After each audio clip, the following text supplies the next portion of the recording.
Let go for your own tranquility. When you are calm, you are in position of power. Do you get what tranquility means? Think about it for a second. The tranquility we are going to talk about here means a state of peace and calm that you must hold on to no matter what you have to face. It is the state of being free from agitation of mind and spirit, regardless of what is happening next to you.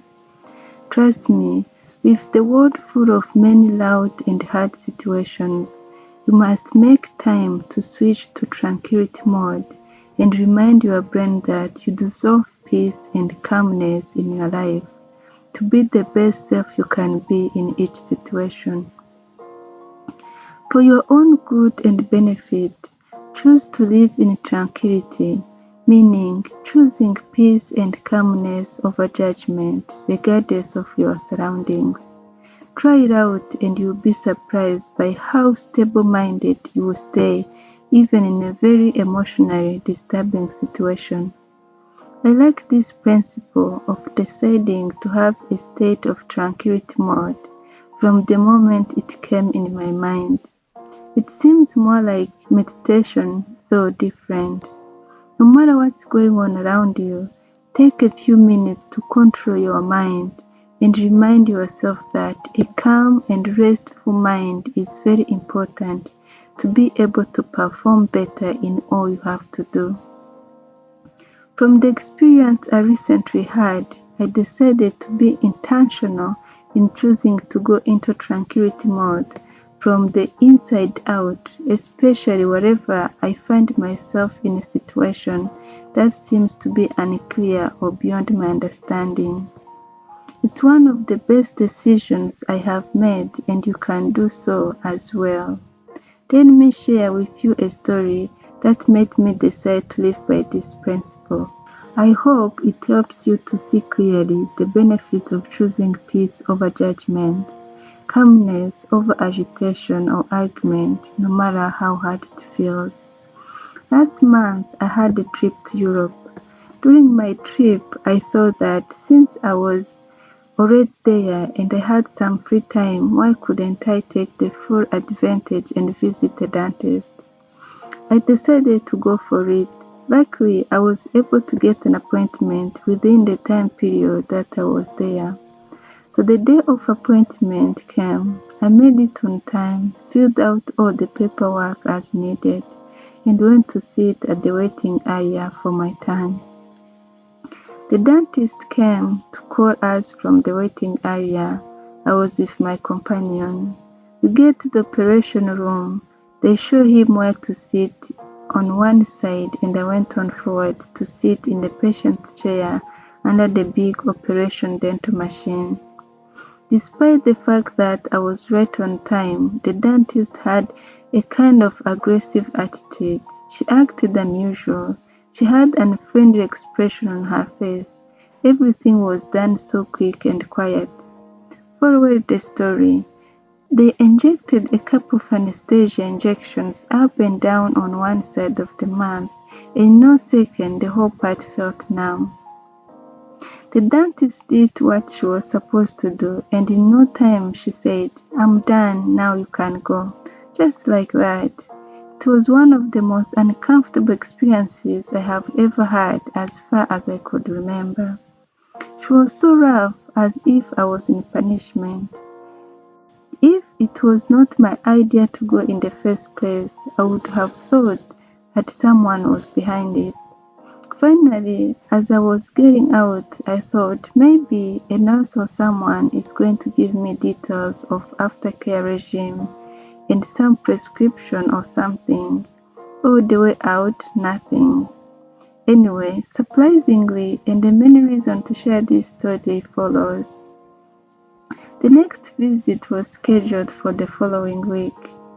When I get there, the same dentist came to call me from the waiting area with a bright smile in her face.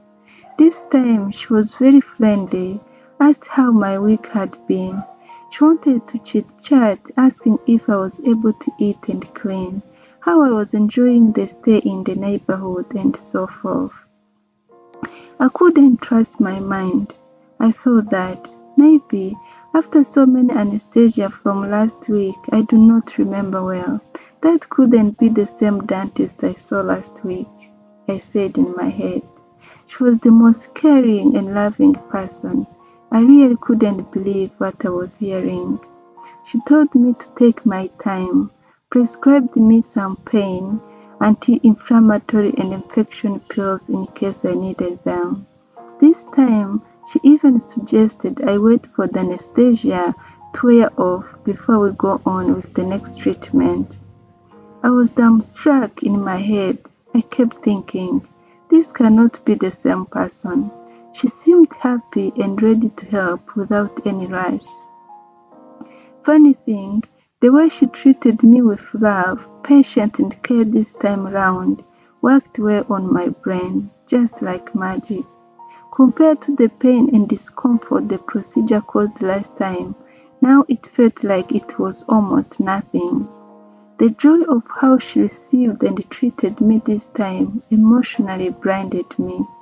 I didn't care much about how my mouth was so numb or the discomfort. What I was only focused about then was how nice she was and how I can recommend anyone to go to her for such a service. The moral of the story is, if I didn't get a chance to meet that dentist again, I would have judged her wrong. I didn't know her story and why she was acting the way she did the first time. But after meeting her the second time, I can testify that something may have not been okay with her that first day we met. Please take it to mind and always remember, you don't have to wait to meet someone a couple of times to give them the benefit of the doubt. As the French saying goes, tous les jours n'est pas dimanche, meaning all days are not sunny days. They are not as we wish, not always the best. So let's learn together to not judge easily. At the end of the day, the one judging gets bitter more than the one being judged. So be slow to judge. There is always a story that you may never know. Everyone has a story, so let it go for your own tranquility. You may never know what kind of battles the other is fighting. Sometimes it's better not knowing, for the truth may surprise you. If you find yourself in such a situation with your neighbor, give them another chance to hear them out. Try to get to know why they acted the way they did, or just move on with a clear mind. Forgive your boss when he comes in taking loud and acting rude out of the usual. Dig deeper to know why your child felt so bad this time out of the usual. Forgive the lady who just cursed you on the side of the street. You may never understand why someone acted the way they do, but don't let that take away your peace. Do your part and always strive to keep your peace and stay calm in all that you do and how you respond. Prioritize your own well-being. Don't let yourself fall in the ditch that is not meant for you. Keep your eyes open and consciously choose different paths if necessary. Peace and tranquility of the heart and mind are very important in life. Don't give anyone or any situation such power to take it away from you. You are in charge and you can do it. Make a decision from now on that no matter how something disturbs you or agitated someone made you feel, to always choose to do what you have to do calmly with peace of the heart and mind. It may not become your habit in one day, but with determination and a willing heart, it's possible. Trust me, the outcome lifestyle of peace and calmness is worth it. Just try it out.